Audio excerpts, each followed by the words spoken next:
کچھ ہندی وظائف ہیں، کچھ فارسی وظائف ہیں، اسی طرح قصیدہ غوثیہ ہے، حزب البحر شریف ہے، اور بھی بہت سارے وظائف ہیں جن کی خصوصاً پانی پر جا کے زکوٰۃ ادا کی جاتی ہے۔ چہل کاف کی بھی زکوٰۃ ادا کی جاتی ہے، چہل کاف کی بھی زکوٰۃ ہوتی ہے وہ اس میں۔ تو اسی طریقے سے وہی مخلوق جو ہے پانی کی، وہ جب تسخیر ہو جاتی ہے تو وہ اثر کے لحاظ سے بہت تیز ہو جاتی ہے، لیکن اس کا تعلق بھی عملیات سے، اس کا تعلق بھی عملیات سے، روحانیات سے۔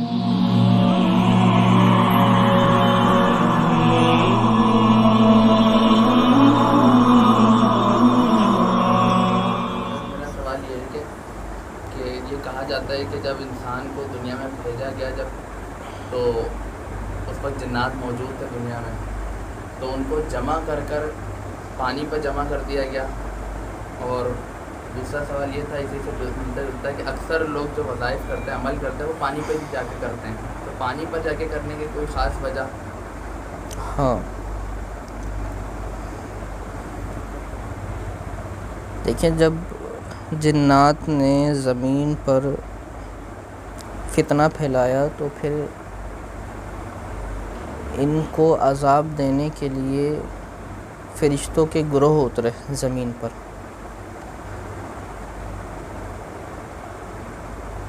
اور پھر فرشتوں نے جنات کا قتال کیا۔ تو یہ جو ابلیس تھا نا، عزازیل، یہ فرشتوں کے ساتھ ہوتا تھا اور یہ جنات کے پتے دیتا تھا کہ فلاں گروہ فلانی جگہ پہ ملے گا، تو فرشتے جا کے پھر وہاں پہ قتال کرتے تھے۔ پھر اس میں سے کچھ جنات تھے جو بھاگے، اور بھاگ کے جو آبادیاں تھیں اس سے دور ویرانوں میں چلے گئے اور ویرانوں میں بس گئے، اور ویرانے کا ایک بہت بڑا حصہ پانی پر محیط ہے۔ تو زمین پر جتنے جمع ہوئے ہوں گے اس سے کئی زیادہ تعداد میں پانی پہ جمع ہوئے ہوں گے۔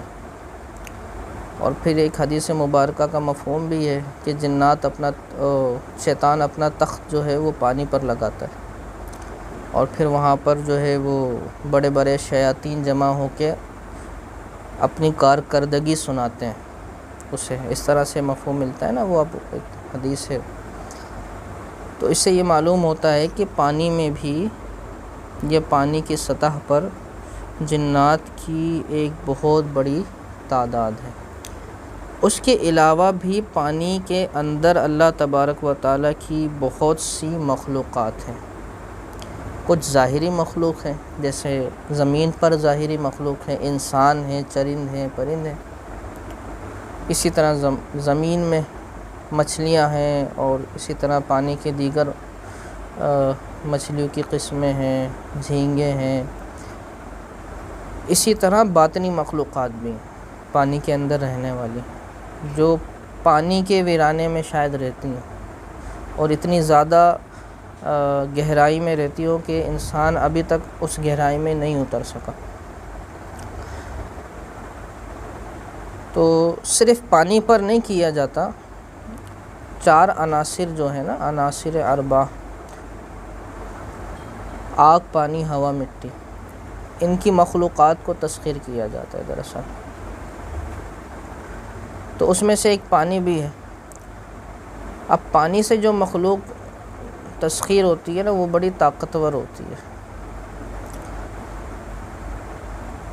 اور ان کا اثر جو ہے وہ بڑا تیز ہوتا ہے، کیونکہ ہم اور یعنی دنیا میں جو کچھ بھی ہے نا، مادہ جو ہے اس کی اصل پانی ہے۔ اللہ تعالیٰ نے قرآن میں بھی فرمایا نا کہ ہم نے ہر شے کو پانی سے پیدا کیا، یعنی اس کی اصل پانی ہے۔ تو اب وہ جو مخلوق ہوتی ہے اس کا مزاج بھی جو ہے وہ آبی ہوتا ہے، تو ان کا اثر بڑا تیز ہوتا ہے۔ اسی طرح یاسین شریف کا، سورہ فاتحہ کا، مزمل شریف کا، اور دیگر۔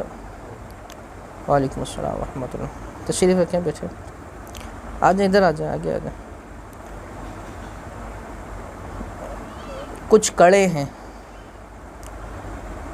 اور کچھ ہندی وظائف ہیں، کچھ فارسی وظائف ہیں، اسی طرح قصیدہ غوثیہ ہے، حزب البحر شریف ہے، اور بھی بہت سارے وظائف ہیں جن کی خصوصاً پانی پر جا کے زکوٰۃ ادا کی جاتی ہے۔ چہل کاف کی بھی زکوٰۃ ادا کی جاتی ہے، چہل کاف کی بھی زکوٰۃ ہوتی ہے، وہ اس میں گھٹنوں تک پانی میں کھڑا ہونا ہوتا ہے اور چلتے ہوئے پانی میں کھڑا ہونا ہوتا ہے۔